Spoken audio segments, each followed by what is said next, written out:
Bonjour, bonsoir, chères toutes, chers tous, heureux de vous retrouver dans cette nouvelle capsule. Aujourd'hui, je vais apporter une précision cruciale sur une situation spirituelle que beaucoup de personnes vivent aujourd'hui et je vais vous permettre d'éviter la pire de toutes les erreurs. Lorsque je vais expliquer, je ne demande à personne, je n'oblige personne à suivre ce que je vais vous conseiller. Vous êtes absolument, vraiment, absolument libre de le faire ou de ne pas le faire. La seule chose que je vais vous demander, c'est est-ce que vous savez vraiment ce que vous faites? Parce qu'il y a faire une chose lorsque on n'a que des opinions sur la chose et avoir la connaissance et savoir faire une chose. Cela fait toute la différence. Et en ce qui me concerne, dans mon rôle d'instructeur spirituel, je veux, et c'est mon choix, aider les gens à savoir faire des choix. Les choix que nous faisons dans la vie sont liés à quelque chose de très important, notre état de conscience. Ça veut dire que toutes les personnes sur cette planète bleue ne font des choix que selon leur état de conscience. Je vais plutôt dire selon leur niveau de conscience. Il existe également, effectivement, dans la conscience, ce qu'on appelle des niveaux de conscience, même s'il me plaît souvent de parler de état de conscience pour ne pas supérioriser un état sur un autre ou inférioriser un état par rapport à un autre, puisqu'il s'agit de choix et d'expérience de chacun.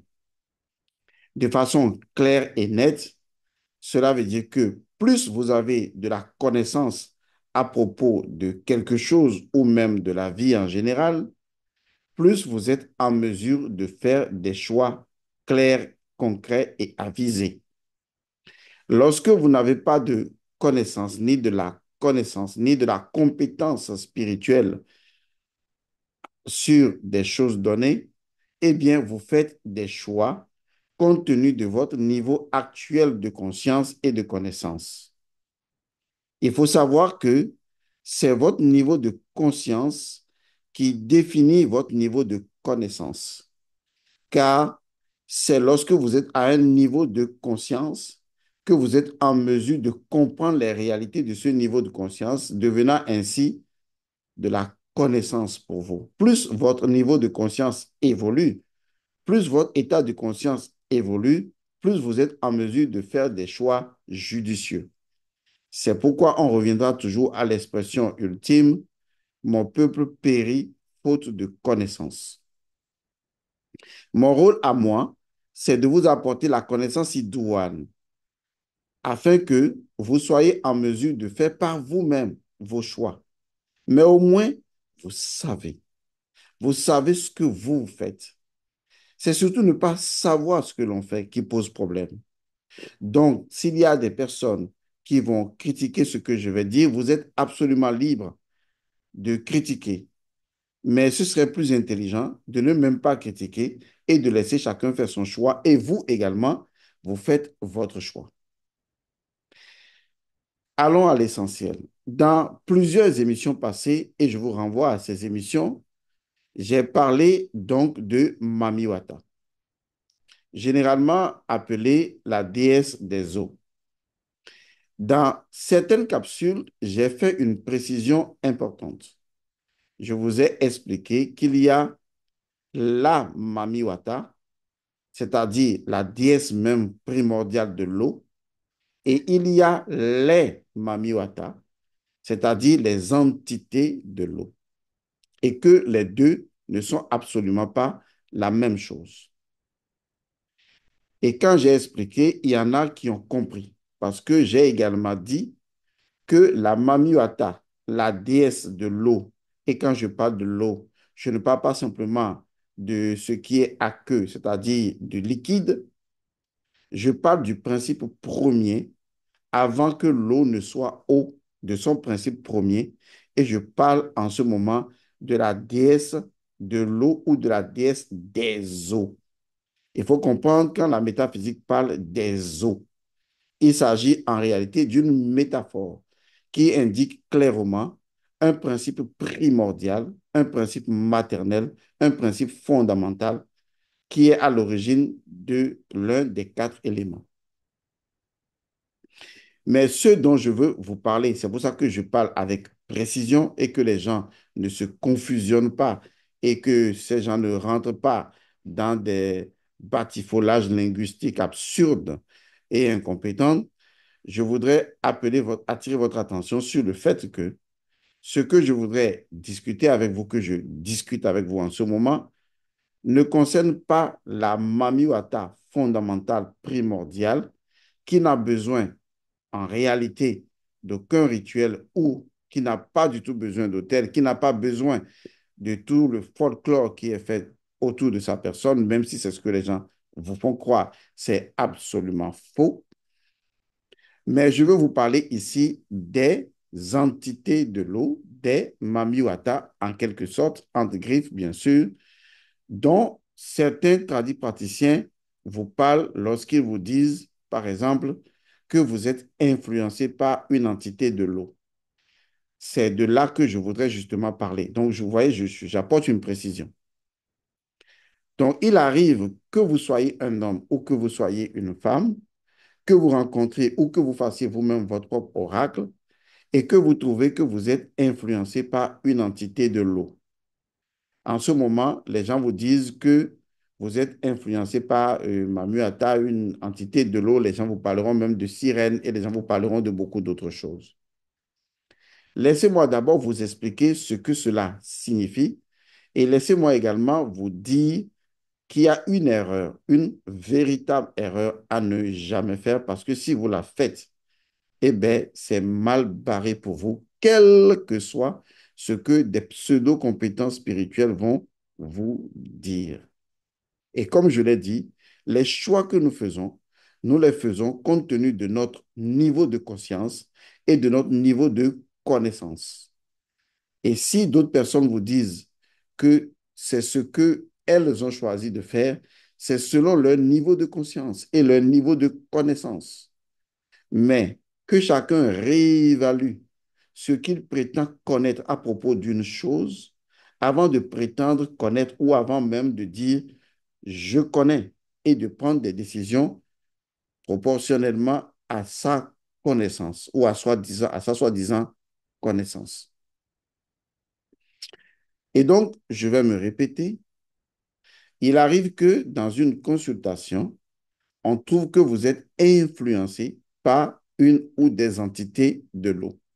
Il y en a qui subissent même ce type d'agression entitaire de telle sorte que eh bien, ces personnes n'arrivent à trouver ni femme ou ni homme, ça dépend du sexe. Et chaque fois que vous trouvez une femme, il y a toujours des complications. Et chaque fois que vous trouvez un homme, il y a toujours des complications. Et toutes les fois que vous faites une consultation, on vous dit que vous êtes influencé par une entité de l'eau. Qu'est-ce que cela signifie concrètement? Et quand je parle d'entité, j'ai bien dit entité, j'ai dit il y a la mamiwata en tant que principe matière primordial et il y a les mamiwata. Je veux parler donc des entités de l'eau ou les entités dont on parle, on dit que vous êtes influencé par cela. Qu'est-ce que ça veut dire concrètement? Parce qu'il faut comprendre ce que ça veut dire, ce que cela signifie.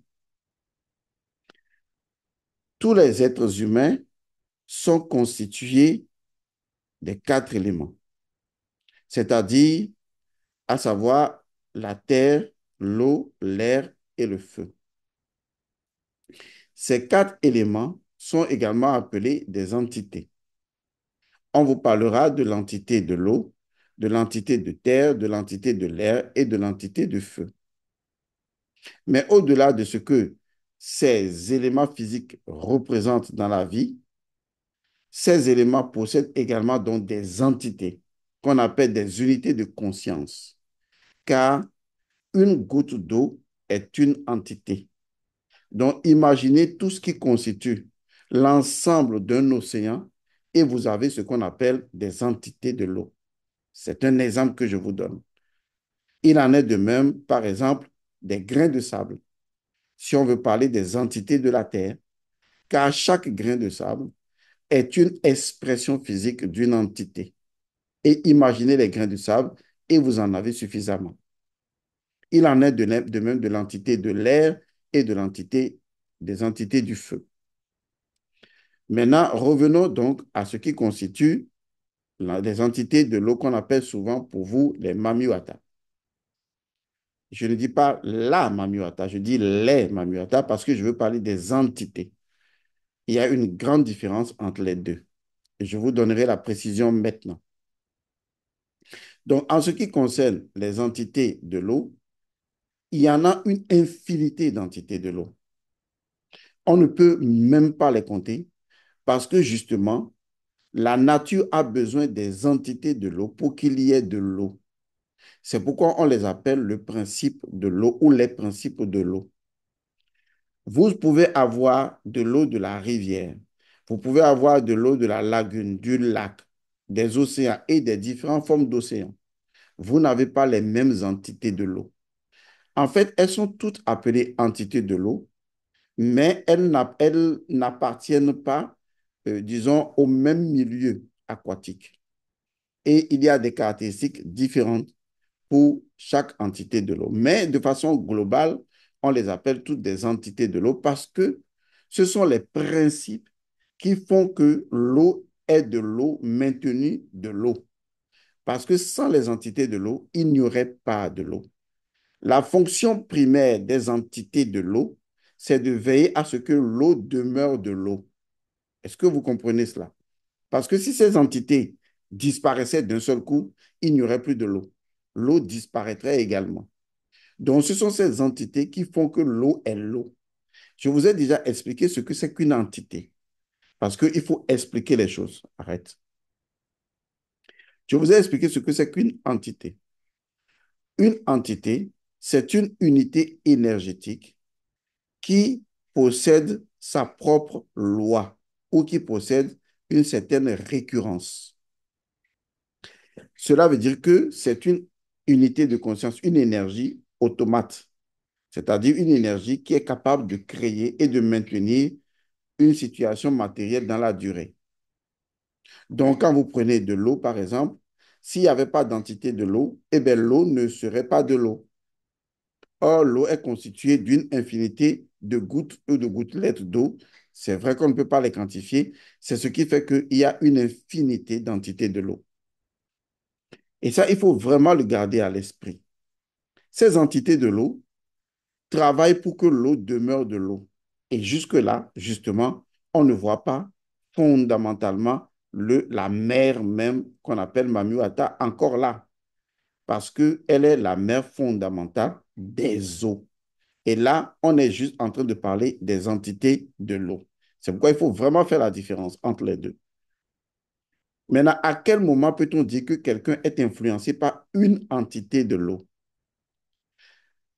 Au moment où l'enfant est en formation dans le ventre de sa mère, l'enfant subit plusieurs états énergétiques. Je vous ai déjà dit de réfléchir en termes de énergie, de vibration et de fréquence. Donc, l'enfant subit plusieurs états énergétiques. Mais ces états énergétiques, dans le ventre de la mère, participent à la formation de l'enfant. Or, la formation du corps physique de l'enfant, cette formation se fait en combination ou en combinatoire ou en combinaison ou en combinant les quatre forces. Donc, au moment où le corps de l'enfant est en train d'être formé, il y a les entités de l'air qui jouent leur rôle parce que le fœtus respire. Il y a les entités de l'eau qui jouent leur rôle parce que le fœtus est constitué de l'eau et vit dans de l'eau. Il y a les entités du feu qui participent. Il y a, puisqu'il y a la chaleur maternelle, il y a tout ça, il y a un feu, puis ça se fait avec le feu souterrain. Il y a les entités, disons, de la Terre qui participent. Donc, les quatre entités, les quatre règnes entitaires participent à la formation de l'enfant. Maintenant, prenons des cas précis. Supposons que l'enfant qui est en train d'être formé dans le ventre de la mère, l'enfant a été conçu dans le désert. Vous conviendrez avec moi que le désert ne porte pas un équilibre des quatre éléments. Je parle bien d'équilibre. Il faut bien garder ça à l'esprit et ne pas l'oublier. Le désert ne porte pas un équilibre des quatre éléments. En ce sens que il y a peut-être un élément apparemment manquant. Il y a d'autres éléments qui sont plus puissants que d'autres éléments. Ce qui fait que souvent, les enfants qui naissent dans le désert sont influencés beaucoup plus par les djinns. Vous voyez qu'on appelle également les entités du désert, compte tenu de la particularité du désert et des entités qui circulent dans le désert. Lorsque vous prenez des pays où il y a des montagnes, où il y a absence de l'eau, par exemple, ou des régions beaucoup plus nordiques, où c'est les montagnes qui prévalent, l'enfant sera beaucoup plus influencé par l'élément de la terre. Ce qui fait que, eh bien, cet enfant non seulement aura la peau très dure, comme la plupart des gens du Nord, mais généralement, les entités qui travaillent qui sont beaucoup plus en prévalence dans cette région, ce sont les entités de la terre. Et l'enfant naîtra alors avec, naturellement, une forte quantité de cet élément. Il faut bien suivre ce que je dis.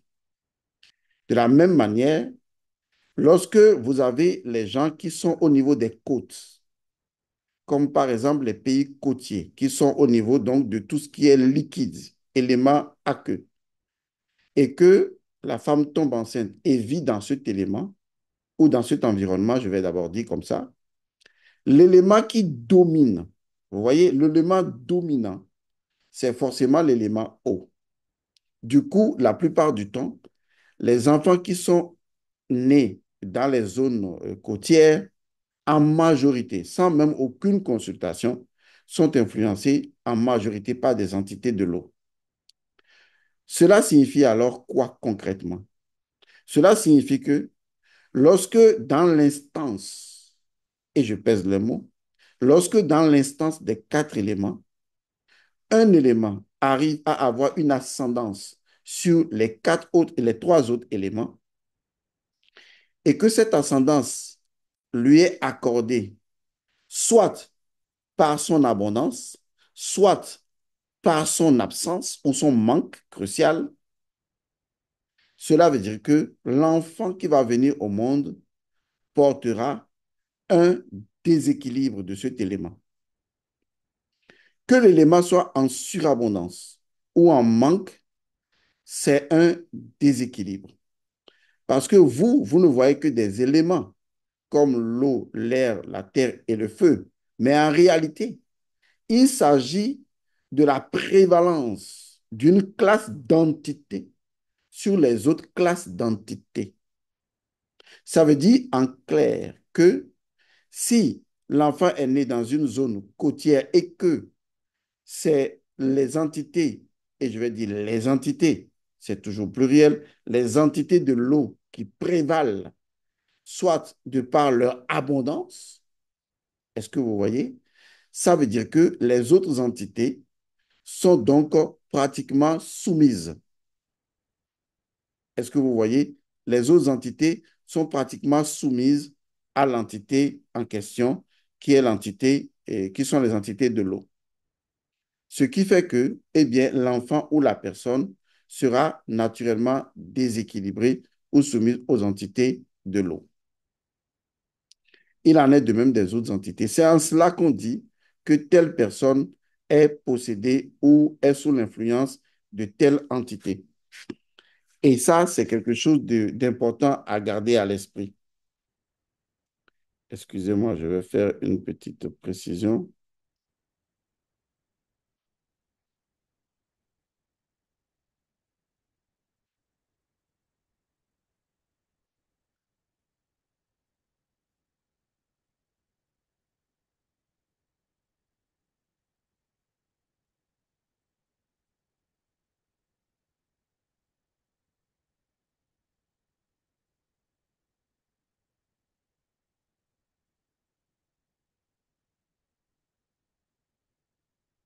Un instant, hein. Excusez-moi, sinon.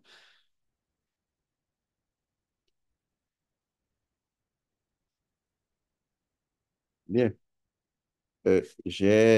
C'est qu'on risquait de couper le courant, donc j'ai dit de ne pas couper le courant, sinon mon enregistrement ne va pas marcher.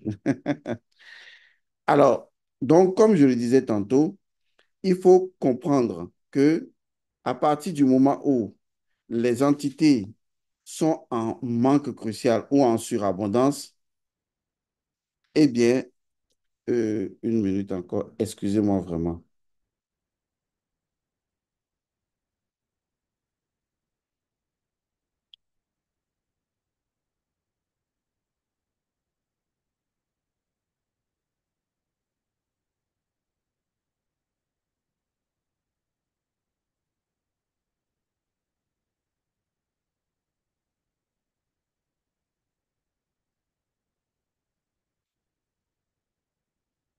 Bien, merci.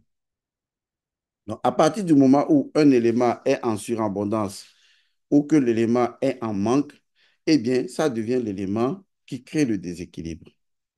Donc, quand quelqu'un vous dit que vous êtes influencé par telle entité, ça veut dire en clair que cette entité fait la loi sur les autres entités. Ce qui arrive souvent, c'est de constater les gens chez qui on a dit que vous êtes né et vous avez l'esprit de sirène ou l'esprit mamie ou entité de l'eau, c'est forcément que vous êtes né dans ces zones côtières. Mais ce qu'il faut aussi préciser, c'est qu'on pourrait ne pas être né dans ces zones côtières, mais que la grossesse ait évolué un temps dans ces zones côtières. Ça pourrait même ne pas être de cette manière-là que la personne soit restée complètement au nord, mais que la personne soit restée proche d'une source aqueuse, c'est-à-dire d'un liquide. Ça peut même ne pas être cela. Ça peut être tout simplement lié naturellement à l'influence au niveau de l'émotion de l'individu lui-même. Parce que les quatre éléments ne sont pas que des éléments physiques, ce sont également des états émotionnels et psychologiques. Par exemple, quand on dit de quelqu'un qu'il a l'élément feu en lui, c'est qu'il est porté beaucoup plus par, ça peut être la colère, est-ce que vous voyez? Mais quand on dit de quelqu'un qu'il a l'élément eau, par exemple, hein, entre autres, on peut dire qu'il est indolent, qu'il est ceci ou qu'il est cela.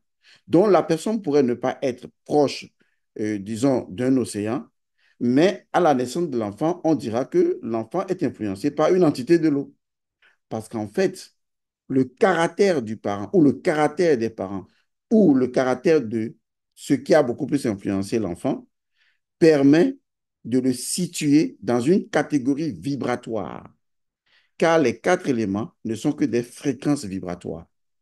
Et donc, dans cette catégorie vibratoire, on dira que l'enfant là est vibratoirement déséquilibré par l'élément eau, vibratoirement déséquilibré par l'élément air ou par tel élément. Et donc, on trouve cela.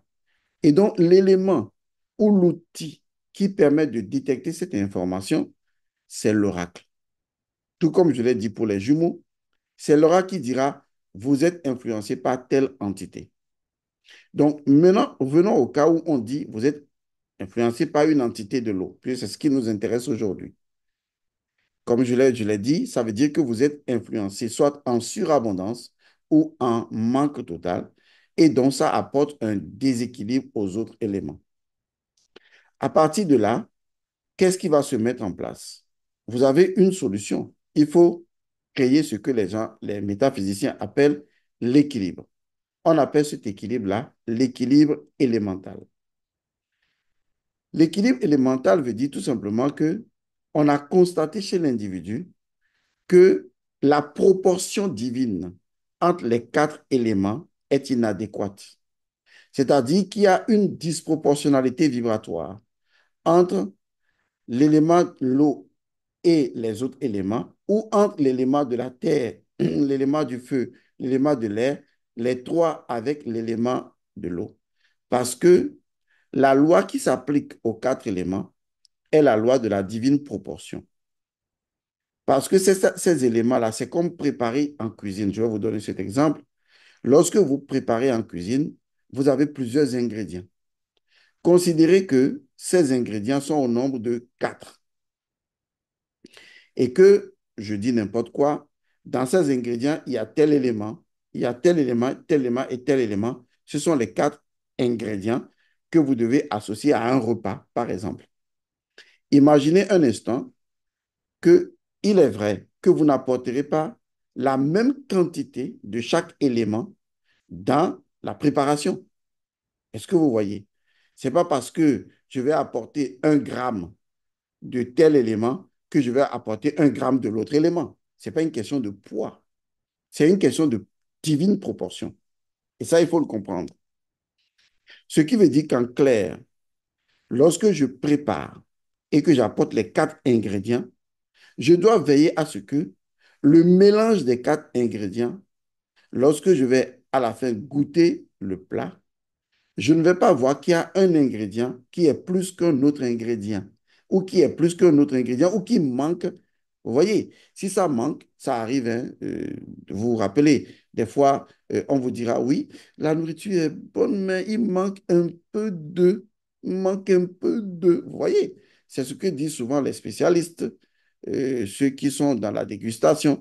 Il manque un peu de, il manque un peu de, on aurait pu ajouter ceci. Est-ce que vous voyez? Maintenant, une fois que c'est compris, venez maintenant à l'homme. L'homme est un plat. Voilà, c'est ce que je vais vous faire comprendre. L'enfant qui se développe dans le ventre de la mère, du point de vue de la nature, c'est un plat. Parce que la nature est en train de cuisiner l'enfant pour que les 4 ingrédients soient vraiment bien équilibrés, bien ajustés en termes de goût dans la constitution de l'enfant. Heureusement ou malheureusement, compte tenu du karma de l'enfant, du karma de ses parents et de l'environnement, il peut arriver donc que, eh bien, les entités de l'eau, comme on est dans le cas des entités de l'eau, les entités de l'eau prennent plus le dessus. Donc, tout ce qui est entité de l'eau, je vous l'ai dit, c'est tout ce qui est liquide. Mais au-delà du liquide, c'est tout ce qui est associé à la symbolique du liquide, au niveau émotionnel, au niveau psychologique également. Ce qui veut dire que cet enfant, quand il y a l'élément liquide en lui, ce n'est pas une entité. Le liquide, un verre d'eau, contient une quantité pratiquement infinie d'entités.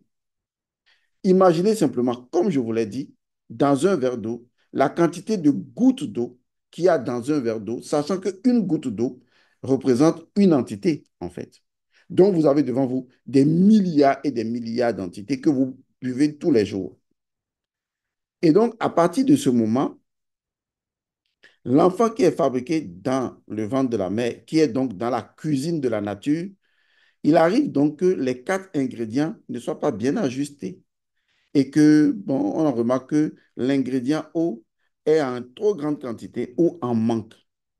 On dit alors que l'enfant est déséquilibré ou influencé, car le manque influence peut ça mettre dans une dépendance et le surplus déséquilibre également, puisque ça ne permet pas l'expression équilibrée des autres éléments.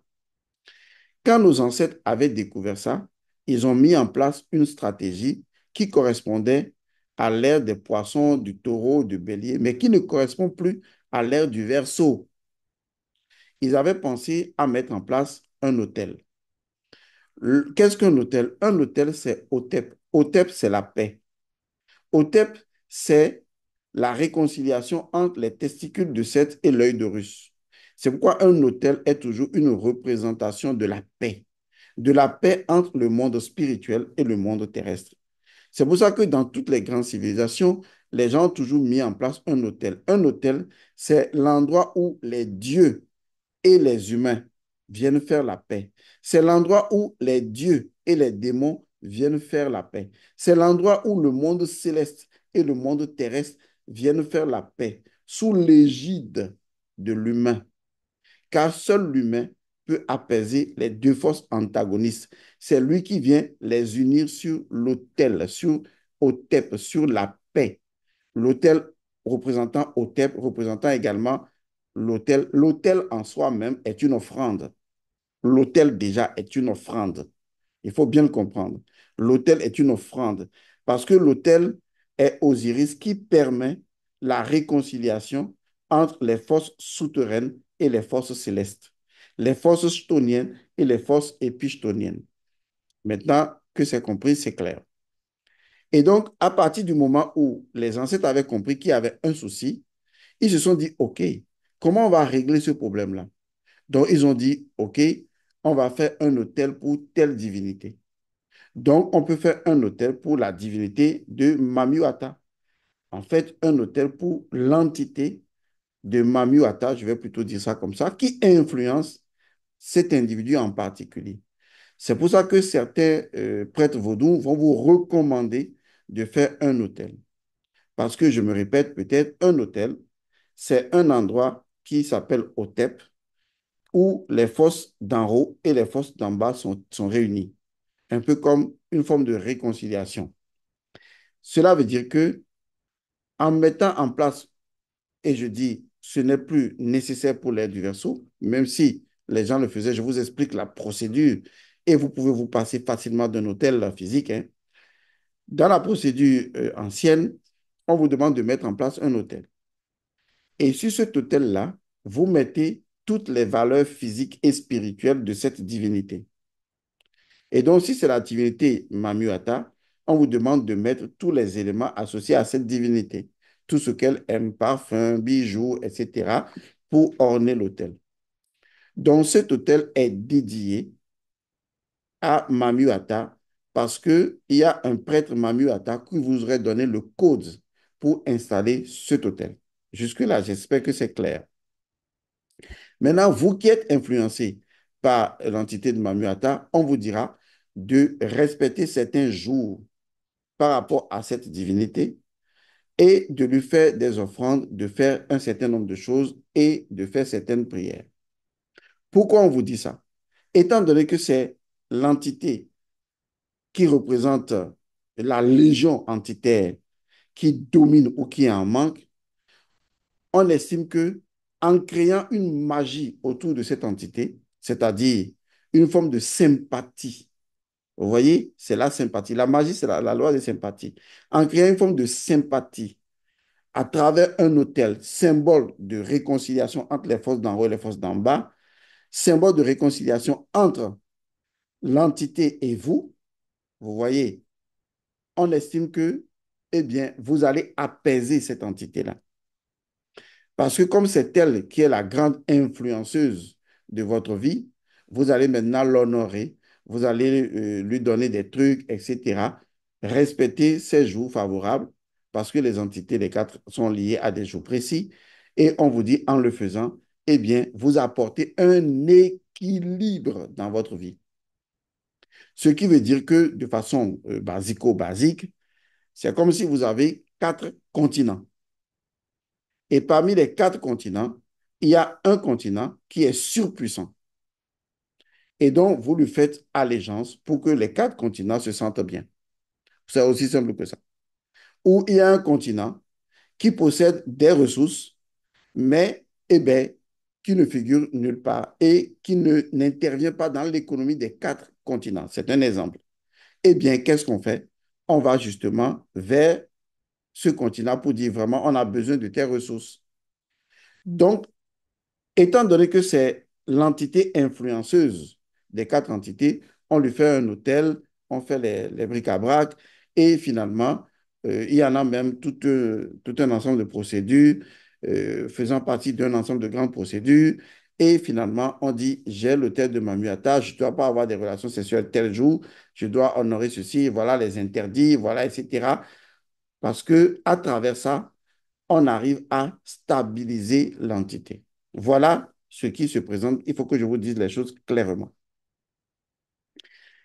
Au fur et à mesure que nous évoluons à travers les ères astrologiques, les réalités changent et elles doivent changer. Si elles ne changent pas, ça veut dire que les ères astrologiques n'ont plus aucune valeur en termes d'influence sur l'existence de l'humain.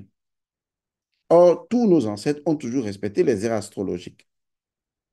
Je veux dire par là qu'à l'ère du Verseau, vous n'avez plus absolument besoin de mettre en place un hôtel, soi-disant hôtel pour une entité Mamuata. Ce n'est pas nécessaire, ce n'est même pas indispensable, c'est superfétatoire.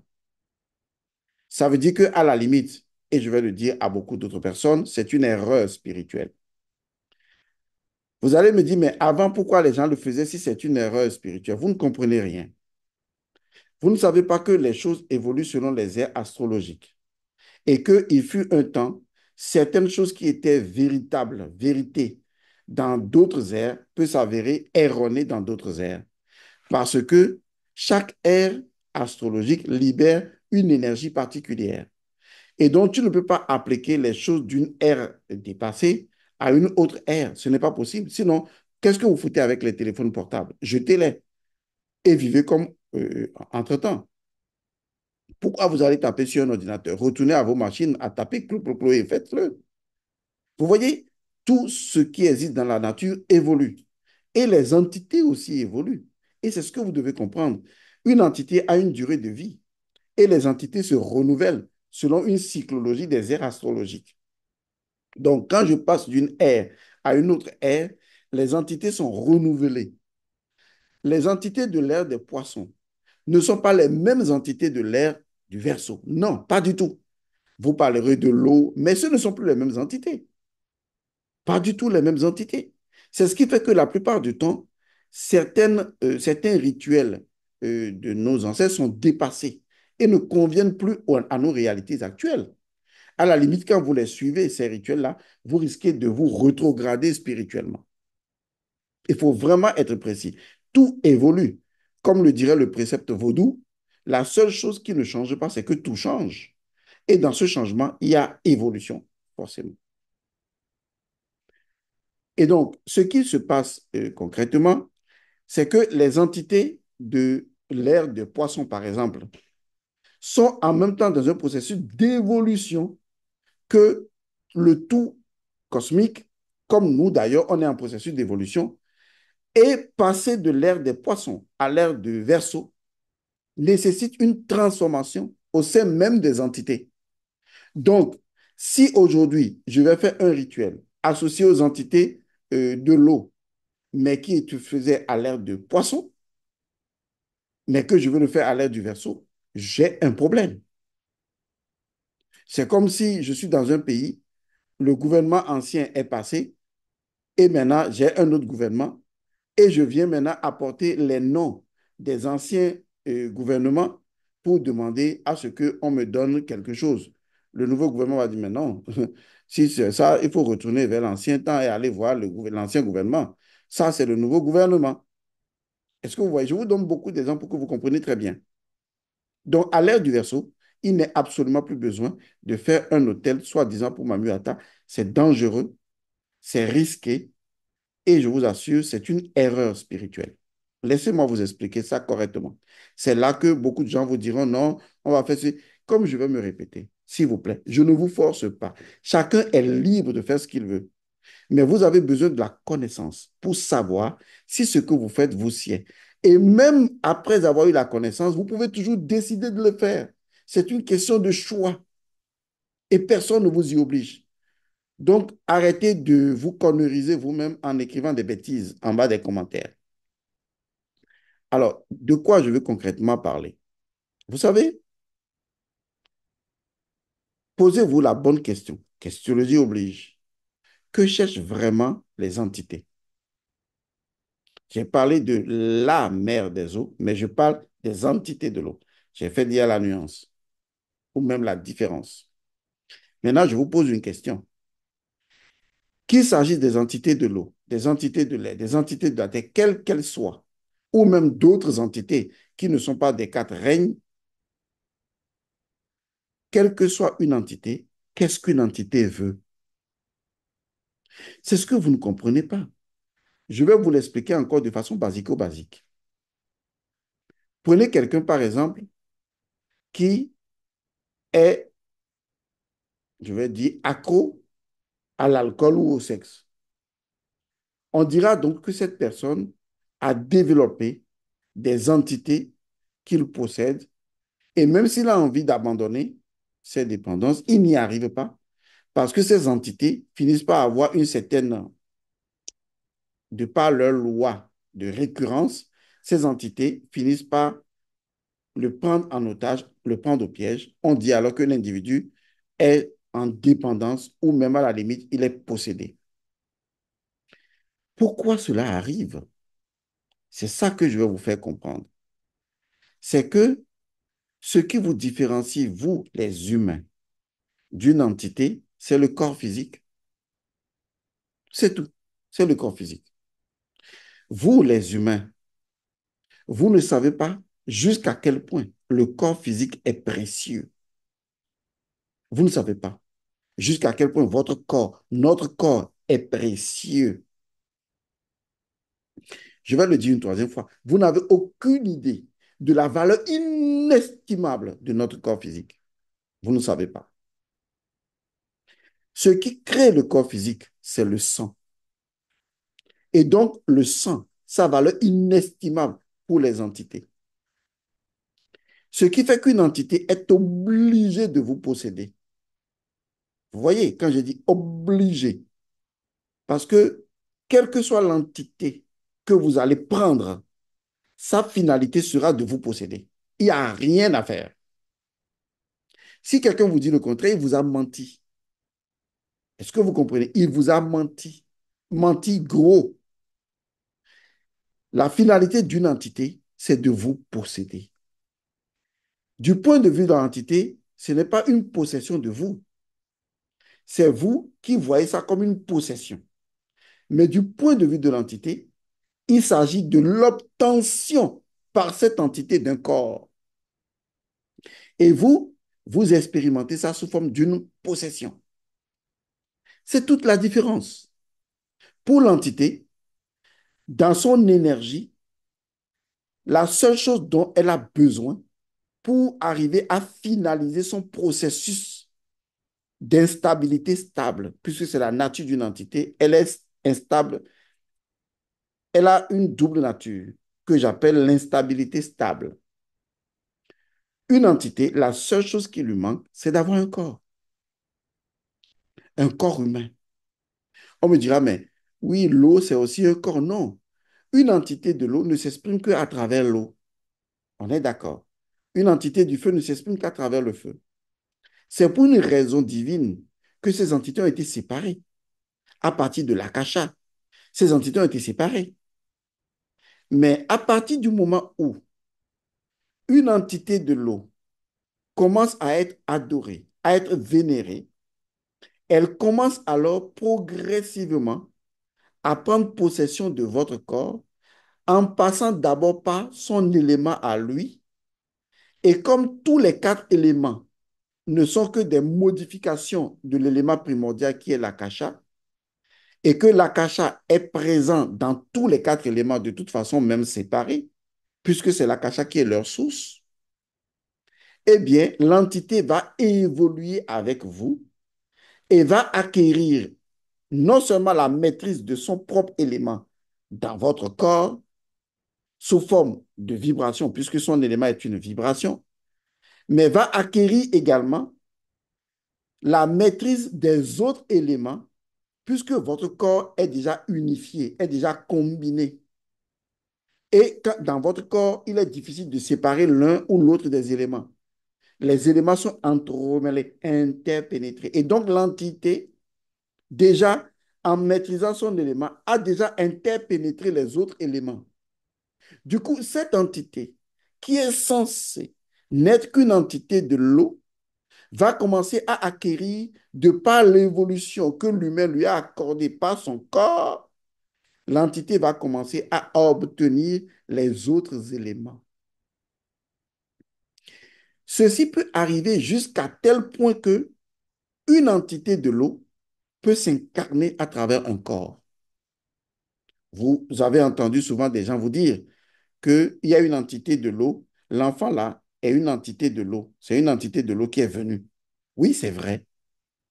C'est parce que cette entité a fini par évoluer dans un processus d'adoration qui lui a été mis en place au fil du temps et naturellement, elle a évolué avec l'homme pour venir s'incarner à travers lui. Un enfant, une entité de l'eau, peut s'incarner comme un être humain, ce qui n'était pas d'abord son point de départ. Mais là n'est pas le danger, parce qu'il y a même des rituels qui existent pour faire passer une entité d'un élément vers le règne humain. Souvent, quand vous demandez à un enfant, il y a des rituels que les gens font pour ça. Ce n'est pas là le problème. Et vous connaissez des histoires, hein. Par exemple, nos parents nous racontaient des histoires comme quoi quelqu'un allait à la pêche, il a vu une entité, et l'entité s'est transformée en une belle femme qui lui a dit, ne révèle pas qui je suis, et tu auras toutes les richesses. Vous voyez, ce sont des histoires, mais qui cachent derrière, en fait, le fait que une entité de l'eau ne peut pas elle-même se lever pour devenir, en fait, humaine.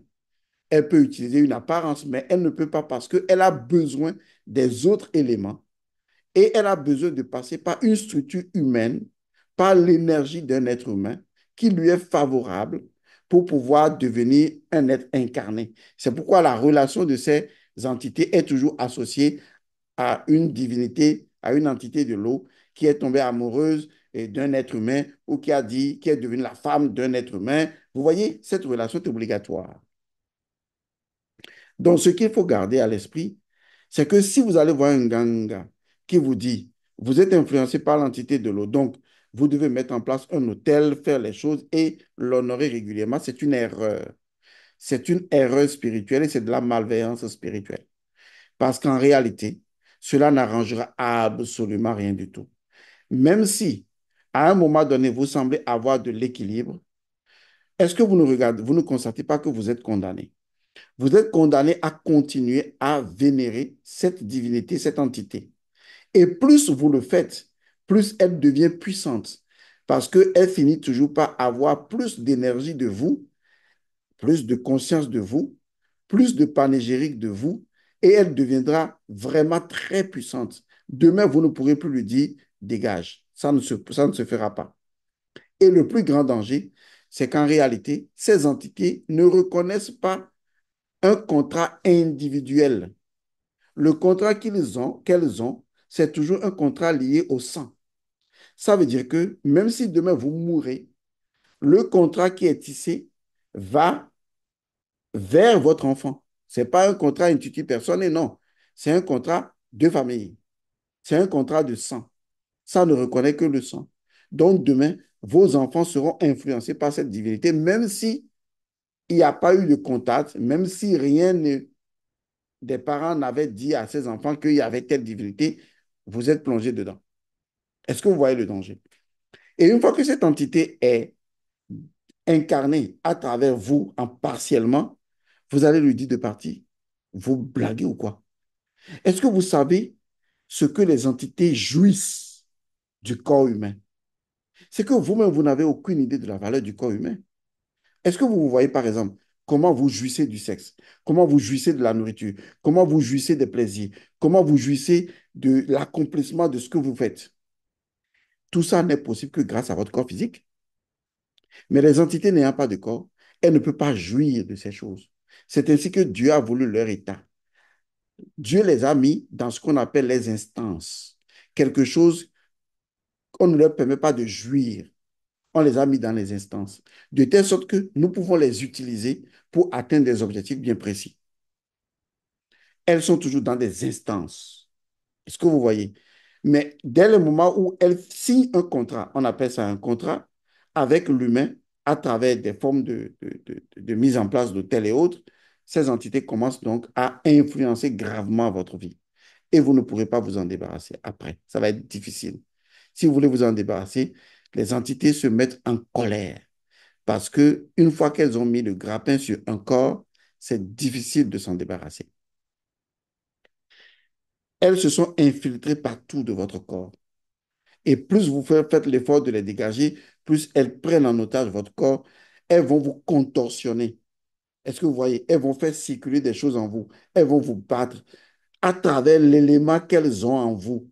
Elles vont agir à travers vous et vous faire du mal. Parce qu'elles ne veulent pas que vous les abandonnez. Elles ont besoin de vous. pour perpétuer leur jouissance à travers le corps. Est-ce que vous comprenez cela? Donc, si je vous ai fait cette capsule, c'est pour vous dire ceci. Ne faites jamais l'erreur d'écouter un tradit praticien, un ganga ou qui que ce soit qui vous dira, oui, on a détecté telle entité en vous, qui est l'entité de l'eau. Maintenant, vous devez mettre en place un autel et vous devez vénérer cette entité pour que votre vie soit équilibrée. C'est une erreur. Ne le faites jamais. Si vous le faites, vous êtes foutu. Maintenant, comme je le disais tantôt, chacun est libre de faire son choix. Tout dépend de ce que vous voulez. Il y a des gens qui estiment que grâce à cette entité, ils peuvent avoir la richesse. Et donc, ils sont libres de continuer consciemment leur pacte avec cette entité. Vous êtes libre. Donc, pas besoin de raconter des conneries en bas des commentaires. Vous êtes absolument libre.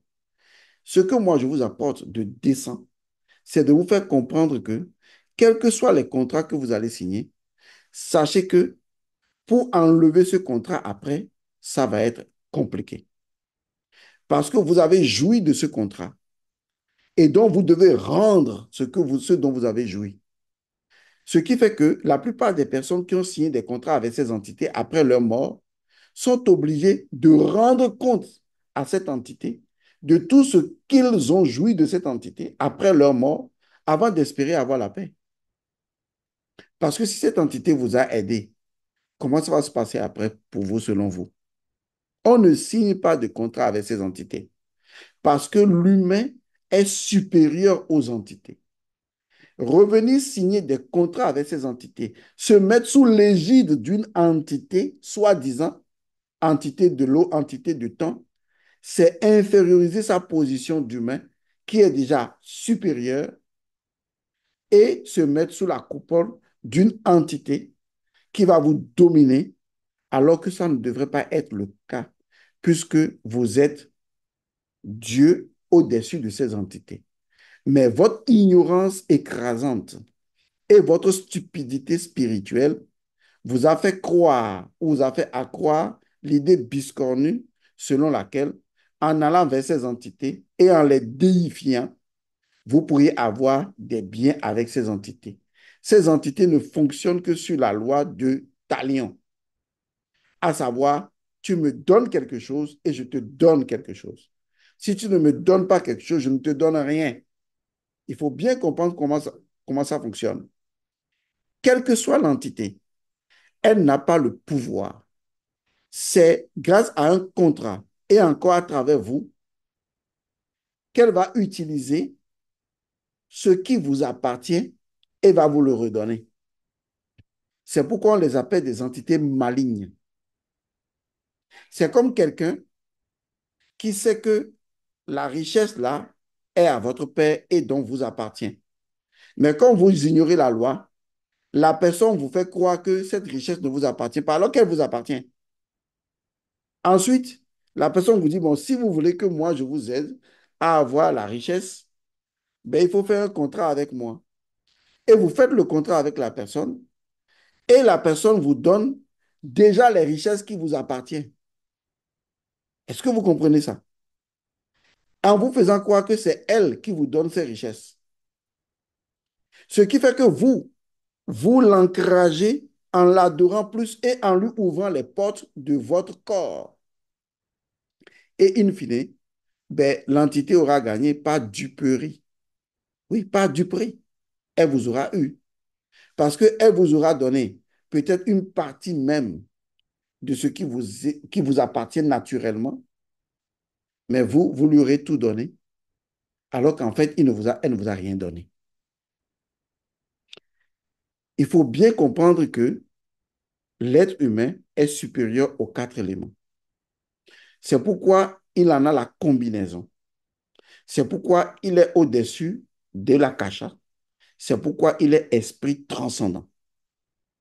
Mais si en tant qu'esprit transcendant, dans votre incapacité à acquérir la connaissance et à dominer les choses pour arriver à créer une harmonie entre les éléments, à créer ce que j'appelle l'équilibre élémental, ça n'a pas besoin d'un hôtel. Pour ça, si vous êtes incapable de faire ça et que vous êtes obligé d'aller signer un contrat avec une entité, un contrat de dupe, un marché de dupe, c'est vous qui allez perdre.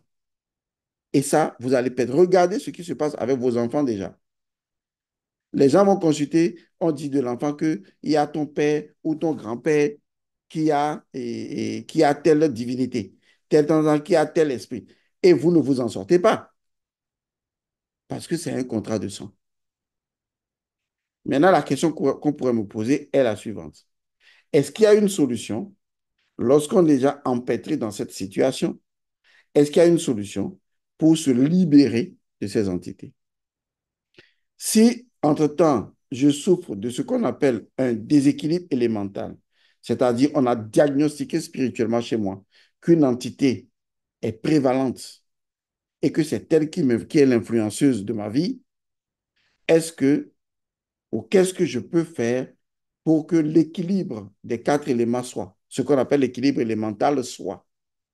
Et si, entre-temps, j'étais déjà piégé dans ces formes d'entités, eh bien, qu'est-ce que je dois faire pour que, justement, je sois affranchi de ces entités et n'être plus l'esclave de ces entités?